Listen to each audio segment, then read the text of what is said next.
টিকটকের জন্য আজ আমার এই অবস্থা। সারাদিন এতটা কষ্টই আমার বিফলে গেল।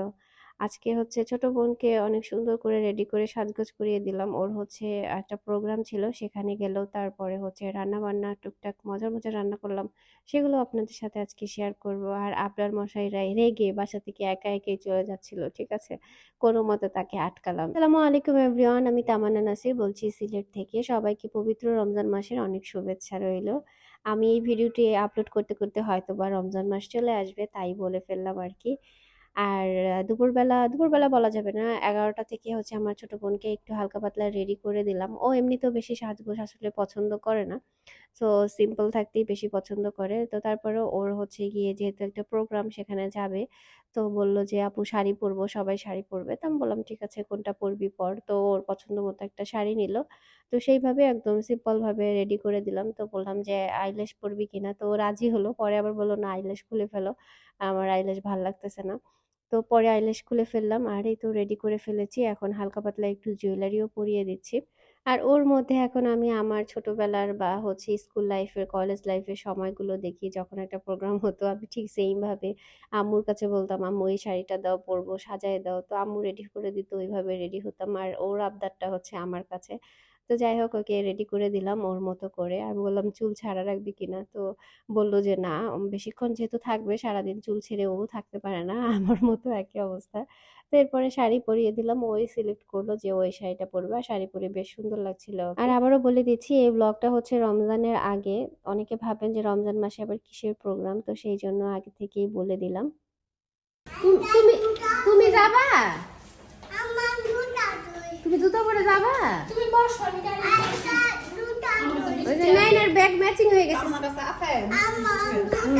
আসো নাইনা, আসবে, আসো।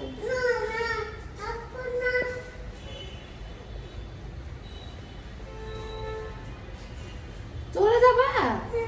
আসবে তো খালামুনি, আসো। সিএনজি আনতে গেছে, সিএনজি আসুক, নিচে একা একা নিব না। সচরাচর কেউ বাইরে যেতে চাইলে আবরার ওইভাবে বায়না ধরে না, বাট আজকে নেয় না, কেউ ওইভাবে সেজেগুজে যেতে দেখে ও বলতেছে আমিও যাব। তো বেচারাকে খুব কষ্ট করে আটকে রেখেছি আর কি। আর এরপরে রান্না বান্না শুরু করে দিলাম। আজকে হচ্ছে রুই মাছগুলোকে একটু হালকা হলুদ লবণ দিয়ে ভেজে নিয়েছি। এরপরে ফড়াসের বিচি দিয়ে রান্না করব। আপনারা চাইলে সেম রান্নাটা শিমের বিচি দিয়েও করতে পারেন, একই রকম টেস্ট আছে।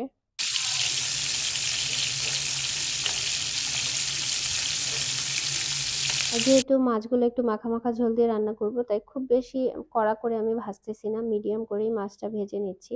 একেবারে শক্ত করে ভাজলে আবার সেই মাছটা দেখা যায় কি খেতে একটু শক্ত লাগে, আফিফ আব্বারও খেতে পছন্দ করে না, এই জন্য হালকা ভেজে নিলাম। এরপরে হচ্ছে ওই তেলটার মধ্যেই আমি কিছু পেঁয়াজ কুচি একটু গাঢ় কালার করে ভেজে নিলাম। এখানে দিয়ে দিয়েছি পেঁয়াজ বাটা, রসুন বাটা, আর হলুদ মরিচ আর ধনিয়া এবং জিরার গুঁড়া অল্প অল্প করে। মসলাটা একটু সময় নিয়ে ভালো মতো কষিয়ে নিয়েছি। এরপরে টমেটো দিয়ে দিলাম, আর পাশের চুলায় হচ্ছে ভাত হচ্ছে। আর চুলাটায় রান্না করতে আসলে মনে হয় যে এই চুলাটা যদি একদম নতুন অবস্থায় এই বাসায় ব্যবহার করা যেত খুবই ভালো লাগতো, কারণ বাসার টাইলস গুলো যেহেতু অ্যাশ কালারের, সেটার সাথে চুলার কালারটা খুবই সুন্দর, মানে মানিয়ে গেছে। কিন্তু চুলাটা তো পুরানো হয়ে গেছে, তার জন্য দাগ দাগ দেখতে ওরকম একটা ভালো লাগে না, মনে হয় যে ময়লা, বাট আসলে কিন্তু ময়লা না, এটা দাগটাই বসে গেছে। তো এখানে আমি আগে কয়েকটা আলুও দিয়ে দিয়েছি। আলুগুলো হালকা একটু কষে আসলে তারপরে হচ্ছে গিয়ে বিচিগুলো দিয়ে দিলাম। আলুগুলো হচ্ছে আফিফ আবরারের জন্য দেয়া লাগে, কারণ ওরা বিচি ওইভাবে পছন্দ করে না। তো সেই জন্য একটু আলুও দিয়ে নিলাম। আসলে বাসায় মানুষজন বেশি থাকলে বা বাচ্চা-কাচ্চা থাকলে সেভাবে মেইনটেইন করে রান্নাবান্না করতে হয়, কিছুই করার থাকে না। তো আমার রান্নাবান্না এদিকে হচ্ছে, আর এদিকে আমি সবকিছু গুছিয়ে নিচ্ছি। আসলে আমার রান্নাঘরে বেশিক্ষণ থাকতে সত্যি কথা বলতে ভালো লাগে না। মনে হয় যে রান্নাবান্নাও করব এবং সুন্দর মতো সবকিছু টিপটপ করে তাড়াতাড়ি রান্নাঘর থেকে বের হয়ে যাব। তো এরপরে কারণ আসলে সময় ওইভাবে দিতেও পারি না। রান্না ছাড়াও তো অনেক কাজ থাকে। তো সেগুলোর জন্যই সময় আসলে ওইভাবে বের করতে হয়। তো এদিকে মনে হচ্ছিল যে তরকারিটায় লবণ কম হয়েছে, তাই আরেকটু লবণ দিয়ে দিলাম। যদিও আমি তরকারি রান্না করলে কখনো লবণের মানে টেস্ট করি না, বাট মানে বুঝিও না ওইভাবে, রান্নার পরে বুঝি। তো তারপর আজকে কেন যেন টেস্ট করলাম আর মনে হলো লবণ কম, তাই একটু দিয়ে দিলাম। আর এরপরে হচ্ছে বসে বসে এই যে ছোট ছোট করে চা পাতার প্যাকেট করেছি, কারণ এগুলো হচ্ছে গিয়ে যারাই আমাদের কাছ থেকে শাড়ি, ড্রেস, থ্রি পিস যেগুলোই মানে অর্ডার করে বা নেয়, তো তাদের সবাইকে গিফট হিসেবে পাঠানো হচ্ছে এবং স্যাম্পল হিসেবে, যাতে তারা টেস্ট করে দেখতে পারে আমাদের চা পাতা কেমন। এবং সামনে হচ্ছে আমাদের পেজ থেকে তারা চা পাতাও নিতে পারবে, কারণ আমাদের পেজে কিন্তু এখন সিলেটের একদম ফ্রেশ চা পাতা আপনারা পাবেন এবং সবচেয়ে কম দামে সবচেয়ে ভালো মানের চা পাতা, যেগুলো হচ্ছে গিয়ে এই চা পাতাগুলোই বিভিন্ন ব্র্যান্ড কিন্তু অনেক দামে সেল করে। আমরা সেখান থেকে খাই। তো তার থেকে অনেক কম দামে আপনারা এই চা পাতা কিন্তু আমাদের কাছে পাবেন। তো সেইগুলোই সুন্দর করে এই যে এখানে প্যাকেট করে গুছিয়ে নিয়েছি। আফিফ আবরারও আমাকে হেল্প করেছে, বরঞ্চ আমার ১২টা বাজাইছে কাজের আরকি। তো যাই হোক সেগুলো শেষ করলাম। আর এদিকে রান্নাবান্নাও শেষ। দুপুরের খাওয়া-দাওয়া করে নিলাম। এখানে হচ্ছে ভাজি শাক ছিল সরি। আর সাথে হচ্ছে যে সিমের বিচি দিয়ে তরকারিটা খুবই টেস্টি ছিল।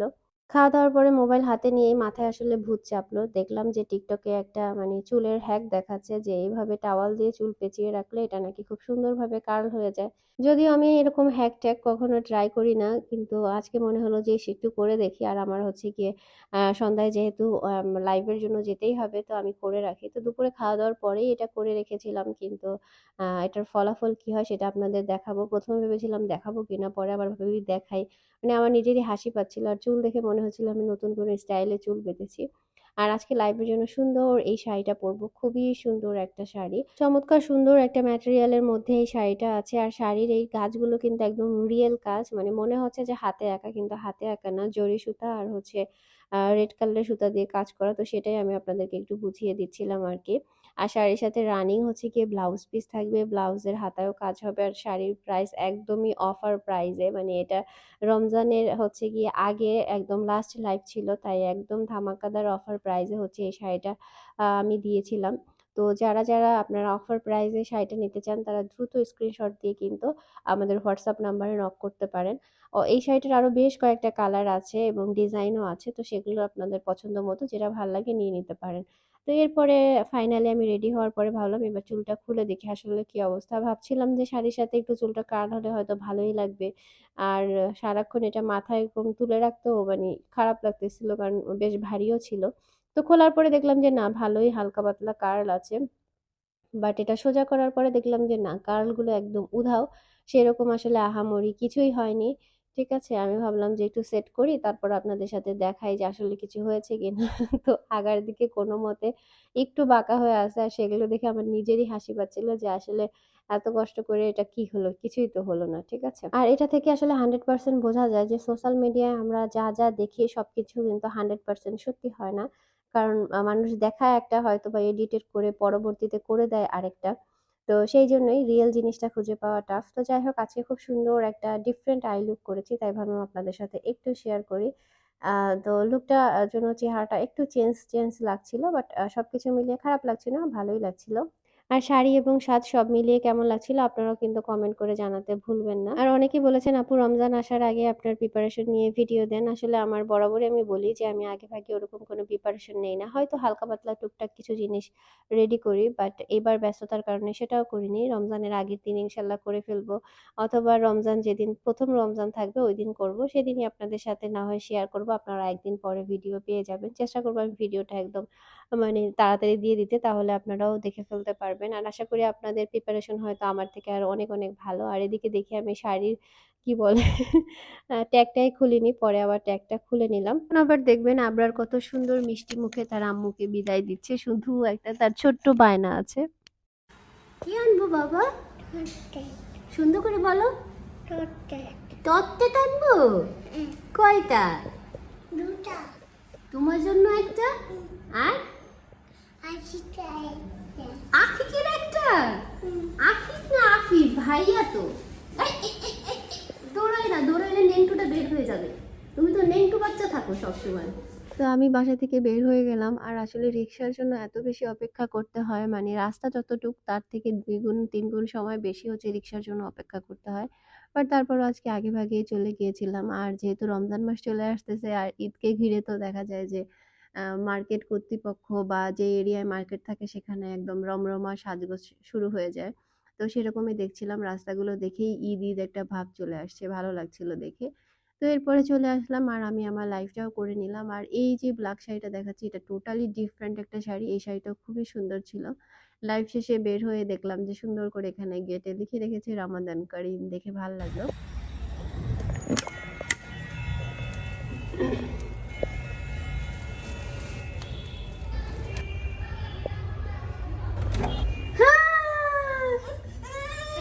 মজা নাও। হ্যাঁ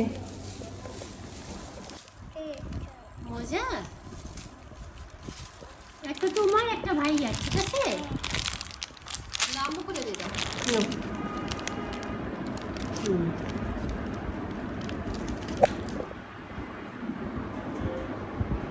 মজা খাও, তা হাসি দেখা আম্মুকে, এদিকে ঘরে হাসি দেখাই তো, থ্যাংক ইউ বলো। ওয়েলকাম। মজা। তো এখন একটু শাড়িটা চেঞ্জ করে নিব। এরপরে নিজের ব্যবসার জন্য লাইভ এবং ভিডিও আছে। তো যাই হোক, আজকে ছোট্ট একটা ব্লগ আপনাদের সাথে শেয়ার করলাম। ভালো লাগলে অবশ্যই লাইক, কমেন্ট, শেয়ার করতে ভুলবেন না। আর নতুন ব্লগগুলো দেখতে অবশ্যই চ্যানেলটা সাবস্ক্রাইব করে দিবেন। এবং ফেসবুক পেজ থেকে ভিডিও দেখে থাকলে পেজটাও কিন্তু ফলো করে রাখতে ভুলবেন না। দেখা হচ্ছে নতুন ব্লগে। সে পর্যন্ত আল্লাহ হাফেজ। আসসালামু আলাইকুম।